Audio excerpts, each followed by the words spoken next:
எங்கள் வீட்டில் ஒரு பட்டாம்பூச்சி பறந்து வந்தது. லாஸ்ட்டில் பார்த்தா அந்த பட்டாம்பூச்சியோடைய இறகுல கொஞ்சம் அந்த இதுவெல்லாம் பிரிஞ்சு இருந்தது. பார்க்க பாவமாக இருந்தது. அது இல்லாமல் என் பையன் வேற, அம்மா பாவம்மா, அதுக்கு ஏதாச்சும் ஹெல்ப் பண்ணலாமா அப்படி சொன்னான். அதனால் நான் என்ன பண்ணேன், பிளாஸ்டிக் கவர் ஒன்று சின்னதாக கட் பண்ணி லைட்டாக கம் போட்டு ஒட்டி அதை வெளியே எடுத்துகிட்டு வந்து விட்டேன். அது சந்தோஷமாக போச்சு. இதுமாரி யார் யார் பண்ணுறீங்களோ இறங்கிக்கோ சொல்லுங்கள். ஏதோ ஒன்று அதுக்குன்னு ஒரு நல்லதை செஞ்சோமா, எனக்கு அது ஒரு சந்தோஷமாக விருப்பம் இல்லையா?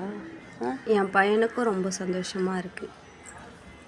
நீங்களும் இதேமாரி பண்ணியிருந்தீங்கன்னா என்கிட்ட சொல்லுங்கள்.